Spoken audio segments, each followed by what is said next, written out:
Then we came to the 90s.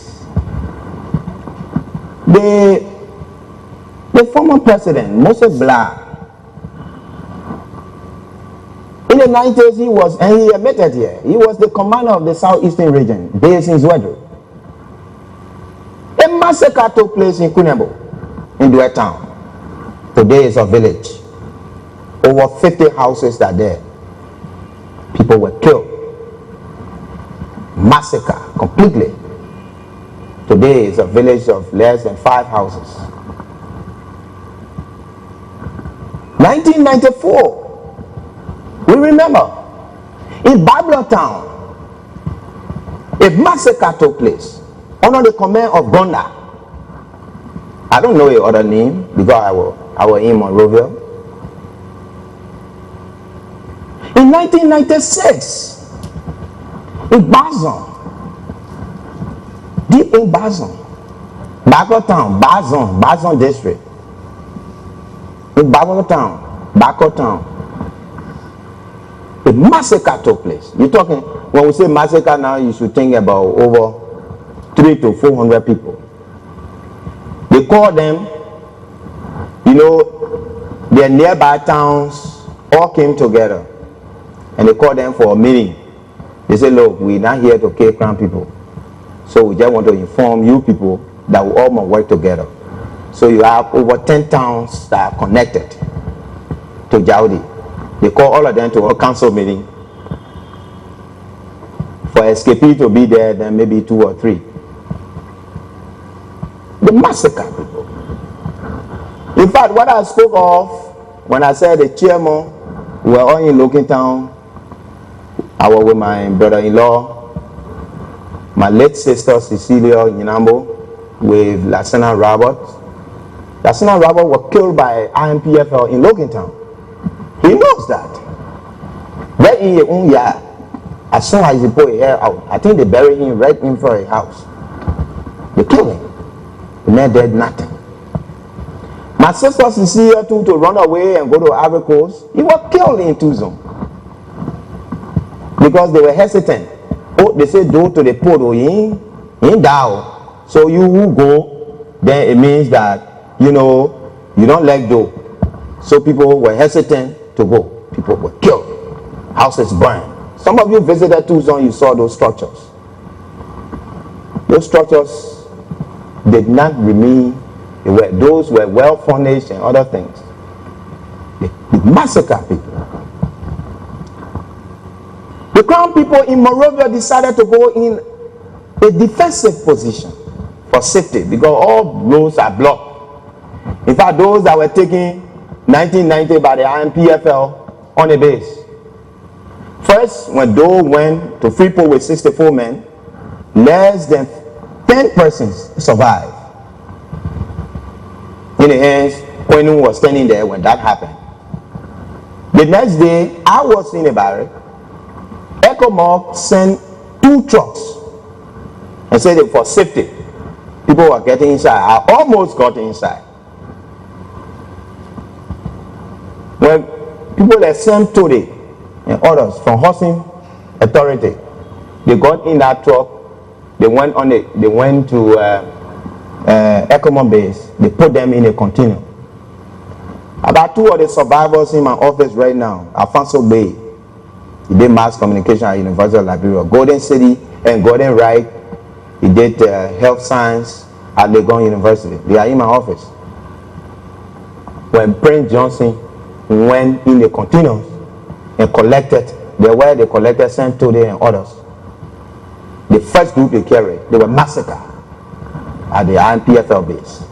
The second group they carried, luckily for Alfonso Bay and others, Konneh of the Gambian Contingent Command, he went in there because he heard the news. When he went there, he insisted that Prince Johnson should turn the people over, that how they were returned. Some of them were returned because those that were not killed at the time. I remember 1990, in July, around July 28, when INPFL had taken over the central part of Monrovia.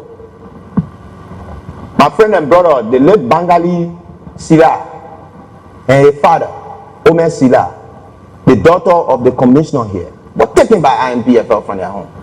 as he came from mosque. They were killed. I remember 1990. Stephen Yakerson. He's not from Grand Jide. He's not a Mandingo man. He was taken from Lopa. He was taken from a home and taken to Basel. Killed by the NPFL. I remember 1990. Charles Coffey Sr. Charles Coffey was the Grand Crew Chairman of the NDPL. He was collected Oro and then he was killed. I remember 1990, Pato Bido, P. Doyen, David Doyen, and the rest of the people. They are from Lima. But because they were secretary generals and members of the government, they were killed. I remember 1990, when even Jackson F. Doe, David Bolet, and others were massacred by the NPFL. As the revolution defines its objective, only to massacre. Let me be very quick to tell you, as we were in the barracks, history told us that the Lutheran massacre was done by AFL. Because eyewitnesses left from there were done by AFL. That's what we were told from witness and from history. People left from there and they told us AFL. But the actors, it was difficult to ask, who are those? You ask, you are gone. So, but I know Margot Taylor was there. I remember the UN compound was entered by AFL. Because when it went by, we got the news. I remember the cattle massacre, cattle camp massacre in Habe was done by NPFL, the Marine Forces of Nathan Gay, Rambo and the rest, under the command of Charles Taylor. I remember the cattle camp massacre was done by NPFL. At the time, you have the interim government in place of Amos Soy. I remember that. They come to the scenario of the April 6th. April 6th was the result of this infiltration, Haji Kroma and Roosevelt Johnson conflict. It degenerated in such a way that other factors he developed with Amayulu and William Kai and this and that. And somebody died on 19th Street, a cousin of Roosevelt Johnson and Amayulu, because they were cousins. They are cousins. And the government issued the order that Roosevelt Johnson should turn himself over. When Roosevelt Johnson went to decided that he cannot, Uncle Johnson Road, there was a move from the ATU under the command. Charles Taylor gave the command to have Johnson arrested. When by the evening hours, we all got to run away to the barracks. I can tell you, April 6th. And quietly, I remember when I saw my old man too running away, running in the barracks right before the MP quarter there, you know, and sitting down. Old man, the commissioner, Konneh, if he had stayed on Camp Johnson Road, he would have been dead too. So he had to run away. He was in the barracks. And I can tell you, approximately 1,000 Crown people died. We're talking about in a fence where people shooting from all angles for over 2 weeks. Over 1,000 Crown people died. Over 200 non-Crown people died. Mandingos, Pele, Basel, Grebo, Loma, and others died in the barrack. Then we come to September 18. The scenario of September 18 was the same invasion on Roosevelt Johnson. Roosevelt Johnson had to flee, going to the MSA, and it happened around 5 something. I ran to the embassy first. Anybody who had gone to the embassy that time, you are seeing one RL11, the white polo of my car. I slept in there before. And because the news was coming that they will arrest Roosevelt Johnson. So you look at history. So I run away. I slept there. The next day it happened, and Roosevelt Johnson then passed by the way of UN Drive, right to the reception place at the embassy. They were standing there talking with the ambassador to give authorization for them to enter. Joe Tate and others from the ATU, well armed to their teeth, moved in, and the house right opposite, I was in that house, unfinished building, right opposite there, I was there. And Joe Tate entered with a jeep coming from the mercenary craft way and just entered there and called the ambassador. But the ambassador, because they were hiding, they were standing behind the walls, right to the reception place. Johnson then was standing behind the wall. So the ambassador never wanted for Joe Tate to see the people.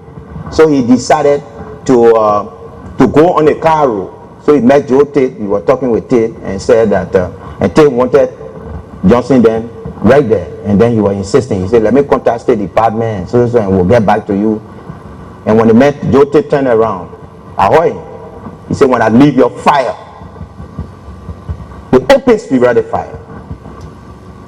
I remember survivors of that incident, Amos Lincoln, if he's here. Amos Lincoln is one of those. George Jordan, those who force their way, because you know the thing had to turn before you enter. You can't just force it. So there were, you have Madison Williams and Roosevelt Johnson's son killed right there. Some other people were wounded. And immediately in the evening, they started running up people with Glade, them, and Umitu City, Dewey, and the rest of the people. The 14 persons, the night of September 19 night, there was C.O. Singbe. He was the MP Konneh. I don't know the other name, because at the time when you ask for real name, then you have a problem. I was hiding myself with Moses Wright. That means we'll ask for what your first name and second name. But his name was C.O. Singbe. He used to have a Land Rover, green Land Rover Jeep. Then the mortician, one guy, he was the mortician there. But I think, I remember, they say he just testified recently here. And Samuel Vanning, there were 3. They went in there and collected people. 14 persons they carried. They said that Taylor needed the blood, so there should be no shooting. We were standing right near the mosque and the mall. Moses Wright, myself, and Washington Galley. We were standing right there. It was around 12 midnight. We were standing right there, and Omisu City and Dewey crying. Dewey saying that, Samuel Vanning, please, if that's my wife's business, then you must take her. But I got 11 children. And they don't have money, nothing. So if I die now, it's something, I beg you, brother. When you're crying, they forced them in the jeep. 14 persons in the jeep. They carried them because they said that Taylor needed the blood. Those people were taken away, taken to shuffling. Before shuffling, according to information, their throats were cut to get the blood out and sent to Taylor. And when it went back, by 3 o'clock, Samuel Vanning went back to Moses Wright. Moses Wright is in Pendle right now, in Philadelphia, between Philly and Delaware, in Pendle. He's there right now. And when he went back, in the night, Samuel Vanning drove in the yard, Moses Wright yard. We all jumped. He said, yo, man, don't be afraid. We just from cutting their throat and we send the blood already, so we're not going to do anything. So Moses, you vexed? Moses said, no, chief. The people that you're taking order from the commander-in-chief, then why will get vexed for? If he say yes, I vex, he finished. That was September 18. A lot of people died. They were collected one by one.